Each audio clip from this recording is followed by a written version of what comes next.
Hey yo, it's your boy Dre back with another video, and today we reacting to Kendrick Lamar tried to warn us. Hip hop is dying. Now, for me, I really think that hip hop has died down recently because Cole didn't release the Fall Off, which might be his last album. Drake still hasn't released Iceman for some reason, which is odd. I thought he was gonna release it the 24th next to Dave's album, but he didn't. So to be honest, the hip hop is dying. It is. And I'm not sure if songs like Timeless, All the Stars, See You Again, No Pole are still on the Billboard Hot 100. But yeah, man, let's just check out. Let's see what Hip Hop Madness got for us. When's the last record that made you feel like the energy are not like us? Have we had a hip hop record since then? It seems like every single year that passes, the hip hop genre continues to decline, especially for the mainstream. Yo, all of you are unoriginal. Every one of y'all is making the same thing. There's no new ideas, no new concept, there's no new sound. It's the same. It's all the same. Right? It's literally like almost every mainstream rapper that put out an album this year, you could argue, put out the worst album of their career. Like it's like fall. Yeah, that's kind of true. I mean, compared to JID, the clips, to like a lot of people like Lil Wayne and Travis put out like their worst albums. Jack Boys 2 and the Carter 6. The Carter 6 was horrible. Peanuts to an Elephant, like the Carter, like that was really disappointing.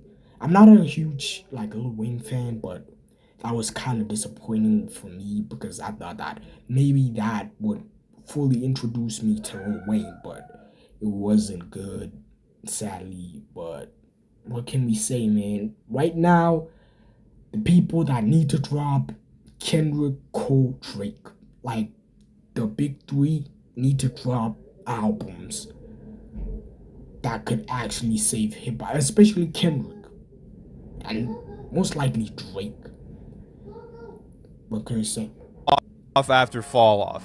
It might be hard to believe What did I say? now, but there was once a time where being a rapper seemed like one of the coolest jobs on earth. Infinitely cool, charismatic, and larger than life itself, but kind of remote and untouchable, as if they existed in their own universe. Becoming a rapper was something inspirational for the common urban kid to dream of, but never think of reaching. From stories of Jay-Z being so supremely talented that he didn't need to write down a single verse, to 50 Cent's story of being shot 9 times only to survive and take over hip-hop, there was a genuine feel that becoming a rap superstar was not for mere mortals. Now, they've become a sad, dated, unfunny joke without a punchline. Fuel for 1,000 memes on the internet, mocked and belittled for their clumsy attempts to preach, pander, and carry favor with the very people they look down on. Their flaws, shortcomings, and insecurities have never been so clear for the world to see. Take the big three. Let's not forget Kendrick laid his entire soul bare and told the world that he was not our savior on Mr. Morale and the Big Steppers. Then, in 2024's Watch the Party Die, he doubled down, proclaiming that hip-hop had to be torn apart and rebuilt from the ground up. And by 2025, on the Clips' Chains and Whips, he didn't hold back, spitting, "Let's be clear, hip-hop died again." Meanwhile, J. Cole has specifically made a point of shedding every bit of his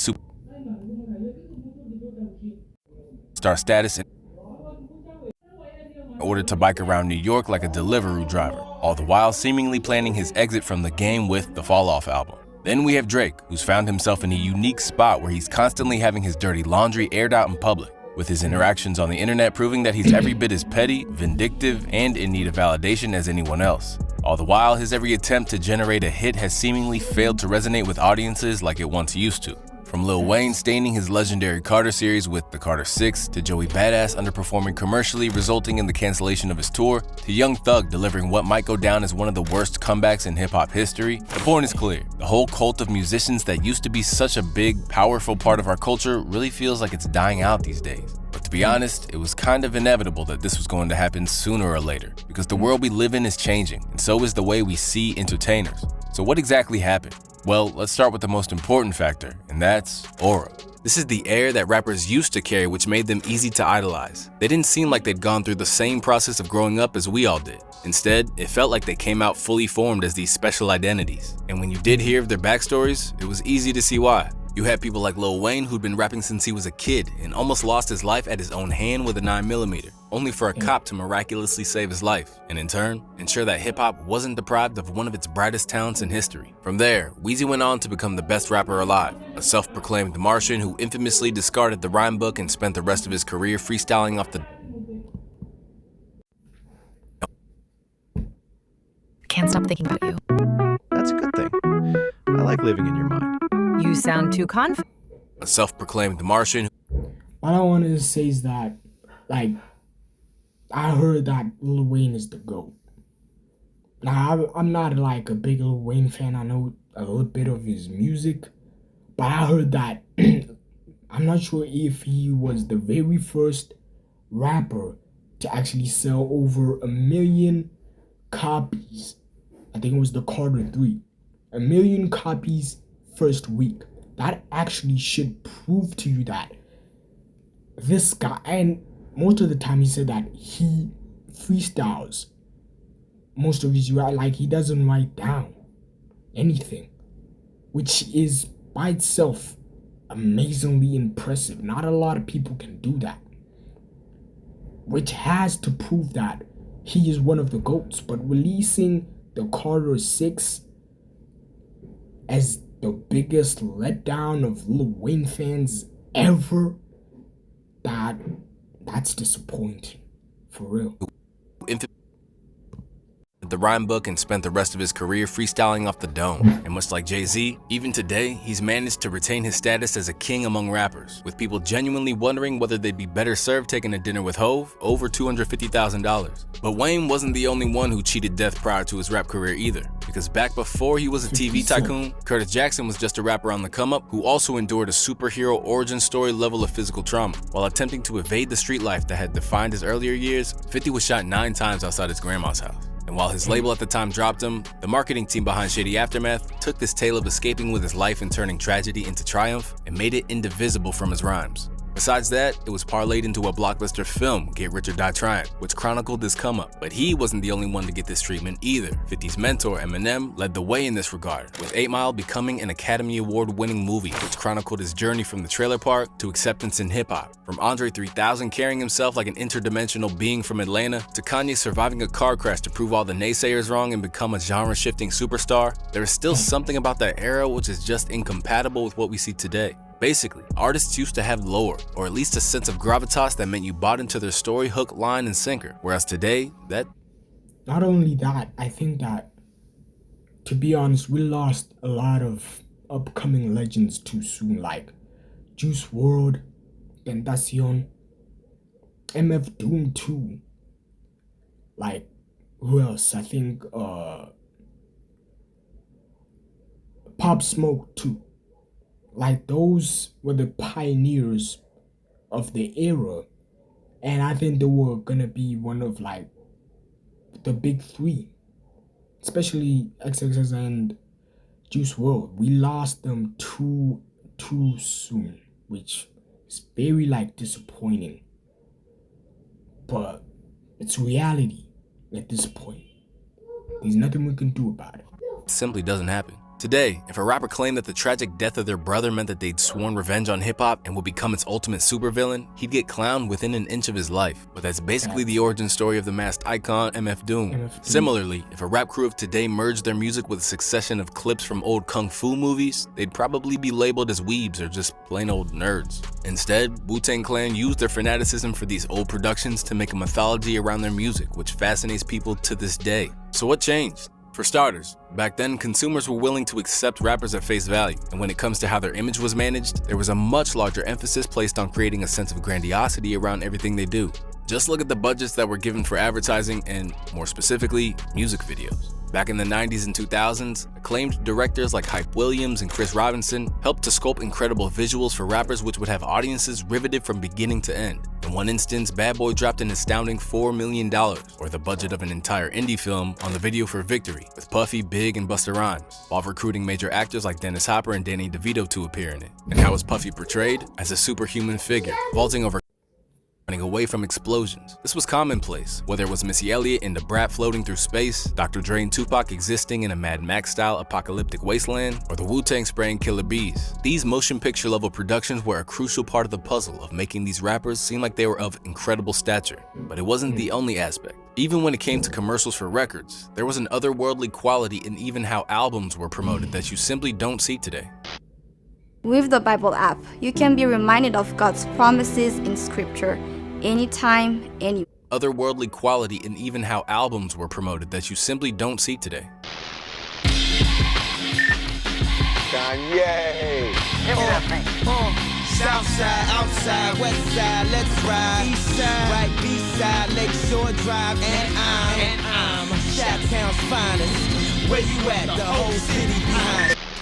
Then there was their stranglehold on merchandising. Back then, major rappers could move any kind of product you put in front of them, and executives with an ear to the ground knew it. Just look at how Reebok brought 50 Cent and G-Unit on board, with the decision paying off when they basically sold as many units as some of the most popular shoes of all time. 50 was incredibly immersed in the business. Like, he came to every meeting on time, ready to go. And his first question every meeting was, how many pairs we sell this week? We were selling like, 40, 50,000 per color at a time. And he was always say, well, how many Jordans sell this week? I remember that back to school, we sold on one color, like 75,000 pairs or something. And he was like, I told you guys. So you guys didn't believe me. You thought I was crazy. Every time I came in here, I would ask that.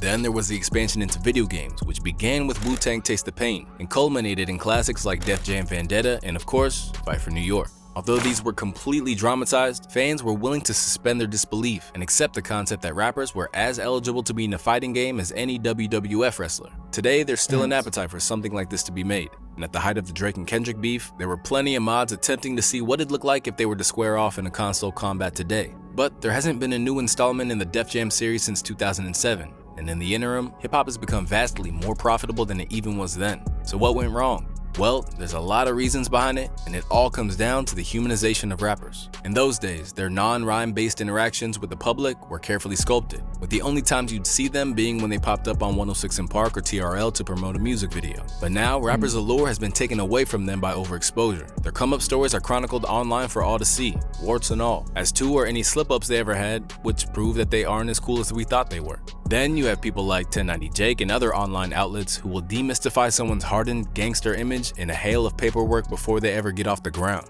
It's a similar downfall to what's happened with movie stars and sports superstars. When they were only exposed to us on a big screen, on the court, or in a scheduled media appearance, it was easy to buy into whatever persona they projected. This, in a nutshell, is one of the biggest problems plaguing the auras of rappers today. Social media. Just look at DJ Drama, whose Gangsta Grills helped to build the mystique and myth-making around artists for years. And now he's acknowledged that the access provided by the internet hampers the ability to make rappers look like icons in real time. Do you feel like social media ruined hip-hop or blew its cover? Social media might have ruined society more than hip-hop. It definitely blew its cover because it created a space where the allure of what a rap star... Not only with that, but social media, mostly like TikTok, ruined hip-hop because, like, they use hip-hop songs, like, they overly use some hip-hop songs, and like, if you can't make a hit, you can't blow up. It's almost like always the people in the underground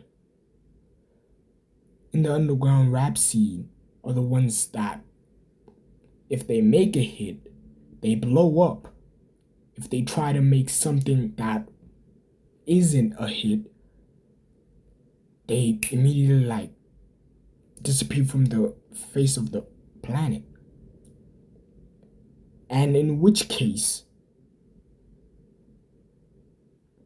he is right.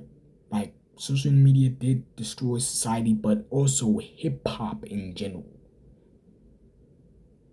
Like, take for instance, like, take someone like JID. JID, like, amazing flows, amazing deliveries, barring all over the place. He did get a hit in surround sound, but he's not big enough like Kendrick, Drake, or Cole.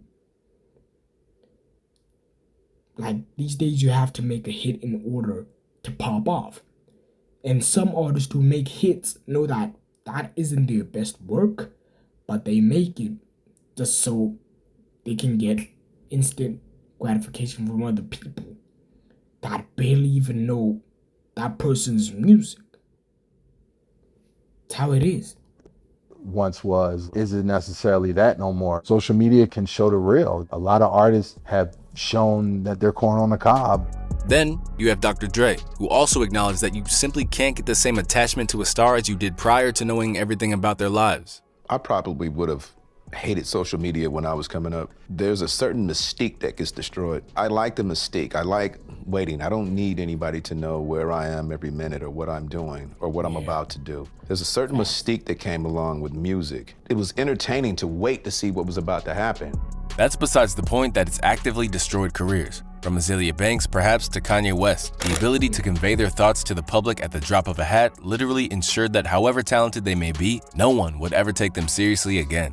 Then we have the counterpoint to the role that music videos used to play, and that's clout chasing. Back in the day, music videos and magazine covers were used to cultivate a rapper's aesthetic and persona, but with access to IG Live and Twitter, rappers can now work on what they want to portray to the public at the drop of a hat. Now, in lieu of carefully orchestrated personas, we have rappers hopping on live to murmur into the camera, often intoxicated and vulnerable in ways we'd never have seen Ghostface Killah or Raekwon be back in the day. That's before we even get to rappers like Tekashi 6ix9ine, who used IG as a promotional tool and pushed the illusion that he was a gangster, so much so that he even ended up indicted on a RICO case. However, as soon as he was in real jeopardy, First night I got locked up, I watched Lone Survivor, and I was like, I'm definitely snitching, right? So from the jump, the jump.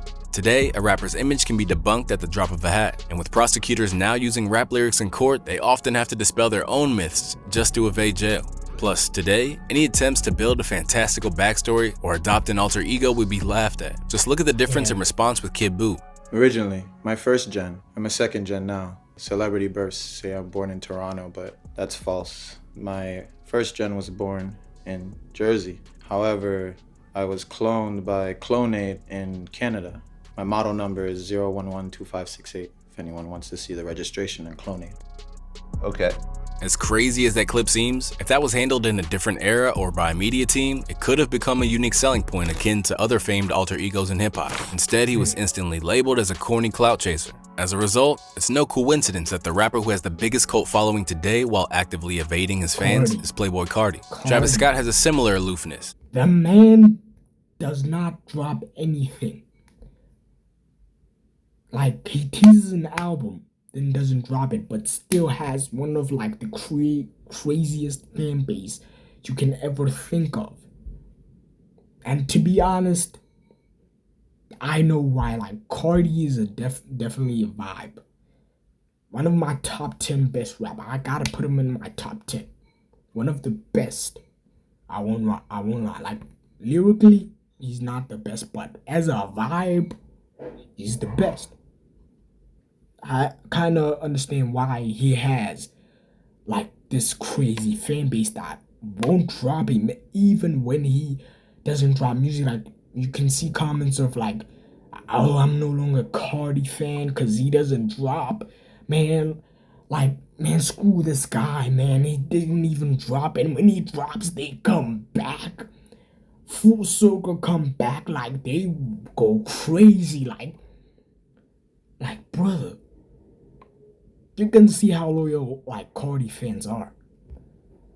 And when he attempted to shed that and open up for his Netflix documentary, it quickly became clear that he was an introverted individual and not the superstar that his music or stadium shows would lead you to believe. Besides that, even the concept of being a fan of an artist has completely changed. Back in the day, it was cool to identify yourself by your favorite artist, rep their merch, and maybe even join their street team. You'd get some Rockaware, you'd wear your G units, and maybe even some ice creams if you were a Neptunes fan. Today, however, that sort of fandom would likely lead to you being told that you were D-riding or glazing. But all of these external Facts, like, when you hype somebody up, like, they say, nigga, stop glazing the guy.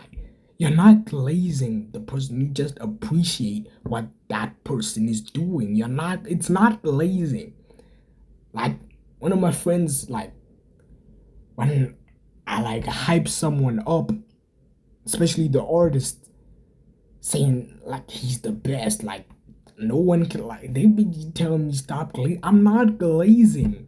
I'm just saying how something how I feel, you know? It's not glazing.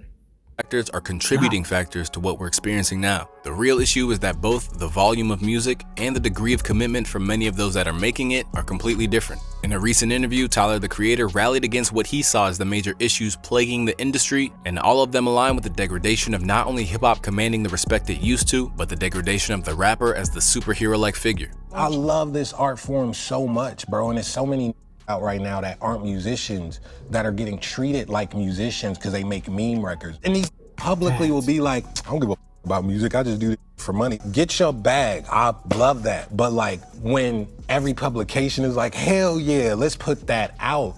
A 15-year-old, a 12-year-old, a 20-year-old gonna see that and be like, man, I don't really care about too. This is a quick bag. Now you taking up space for like me. That You really taking up wanna be space for musicians. people who really care about this art form. And like, I don't like that. Then he went in on the perils of social media, not only for the effects on a star's mystique, but how it changes how music is engaged with and received by modern audiences. That's something I'm not used to. Yes. That's something I don't think any of us is used to. And when I signed up for this stuff, that wasn't even, not only wasn't the landscape, our brain wasn't even knowing that was coming. People are still adjusting.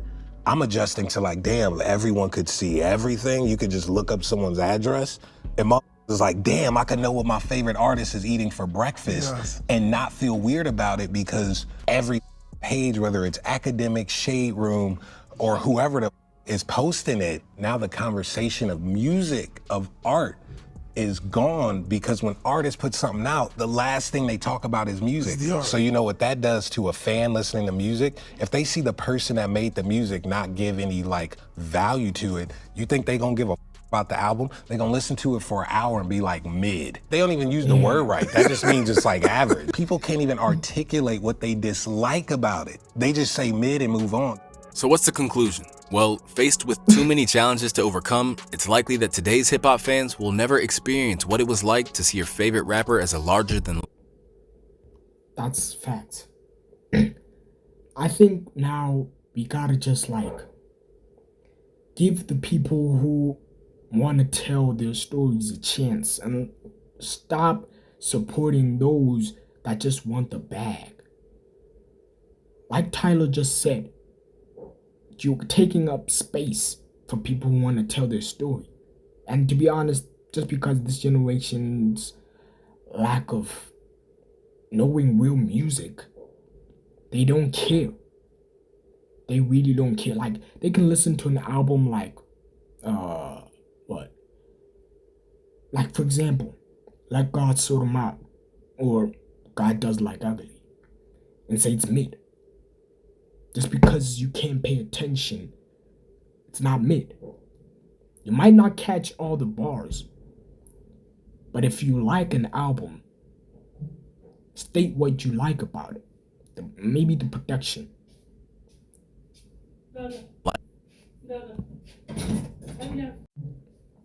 Like, state what you like about the album and be honest. If you don't like an album just because like it's not your vibe, you're being honest. But anyway, I'll end the video here. Make sure you hit that like and subscribe button and see y'all on the next one.